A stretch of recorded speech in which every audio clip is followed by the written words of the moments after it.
Hari ini kita akan belajar algoritma. Apa sih yang dimaksud dengan algoritma?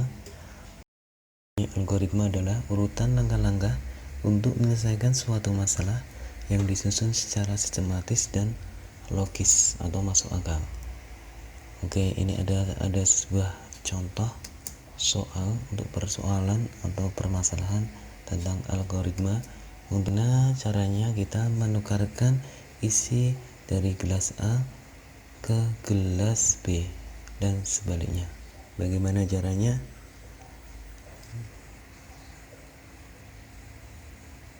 Kita tambahkan gelas baru, yaitu kita beri nama gelas C, ya, gelas C.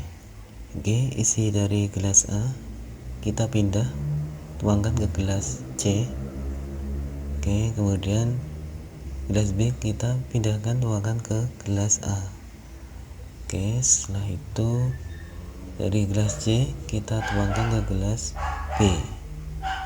Oke, jadi permasalahannya sudah bisa diselesaikan.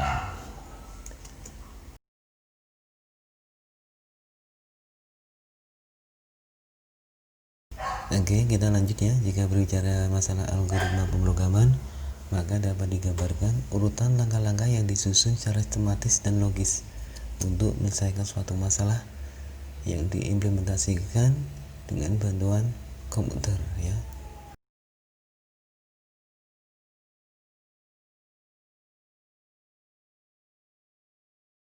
Selanjutnya, penyajian algoritma.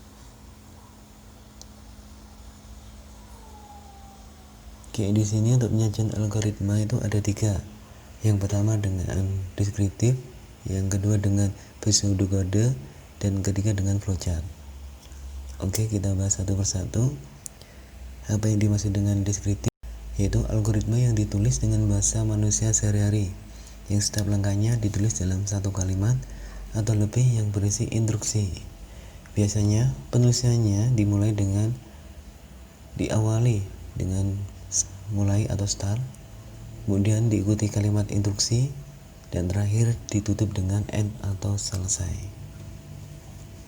Contoh dengan deskriptif, algoritma membuat kopi. Berarti yang pertama mulai atau start, yang kedua sediakan gelas, sendok, gula, kopi, dan air panas, dan ketiga masukkan kopi dan gula ke dalam gelas, dan keempat tuangkan air panas ke dalam gelas, yang kelima aduk dengan sendok, dan keenam selesai. Oke, dengan kedua pseudokode, yaitu notasi yang menyerupai bahasa pemrograman tingkat tinggi. Oke, pada pseudokode tidak ada instruksi standar. Instruksi yang digunakan merupakan instruksi tiruan dari bahasa pemrograman yang ingin digunakan, misal bahasa pemrograman Pascal, C#, C++, Java, dan masih banyak lagi bahasa pemrograman tingkat tinggi.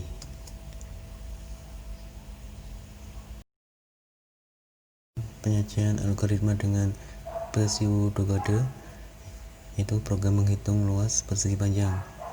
Deklarasinya variabel panjang, lebar, luas dengan tipe data integer.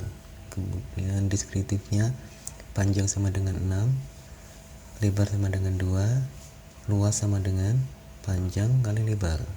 Kemudian read cetak luas, ya. Oke, yang ketiga, penyajian algoritma dengan flowchart atau juga disebut dengan diagram alir. Tulisan algoritma dalam bentuk bagan atau gambar yang memperlihatkan urutan prosedur dan hubungan antar proses disertai instruksinya. Oke, bagan tersebut biasanya dinyatakan dengan sebuah simbol, ya, simbol. Nah, dengan adanya flowchart, urutan proses kegiatan menjadi lebih jelas karena flowchart sebagai awal dalam pembuatan suatu program.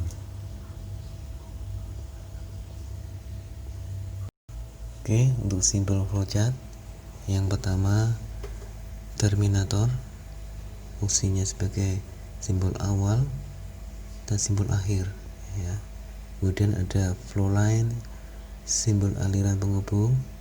Kemudian ada proses, ya, ada proses perhitungan atau pengolahan, kemudian ada lagi simbol yang berbentuk jajaran genjang disebut input, output, atau data. Fungsinya untuk merepresentasikan pembacaan data, read atau penulisan. Kemudian ada decision, simbol pernyataan, pilihan yang berisi suatu kondisi, ya, yang selalu menghasilkan dua nilai keluaran, yaitu benar atau salah, ya. Benar atau salah, ya atau tidak. Kemudian ada preparation, yaitu sebagai inisialisasi pemberian nilai awal. Oke, contohnya P nilainya 3,14. Kemudian ada sebuah simbol predefinite process, yaitu sebagai subprogram. Fungsinya proses menjalankan subprogram atau fungsi atau prosedur, ya. Kemudian context connector, penghubung flowchart pada satu halaman. Kemudian ada opex connector, ada penghubung flowchart pada halaman yang berbeda. Oke, ini adalah sebuah contoh flowchart, ya, untuk menghitung garis persegi panjang. Jadi kita mulai start, kemudian red, panjang lebar, kemudian luas sama dengan panjang kali lebar, kemudian print luas, kemudian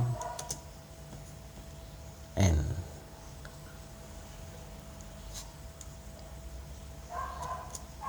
Oke, cukup sekian materi dari saya. Semoga bermanfaat. Sekian dan terima kasih.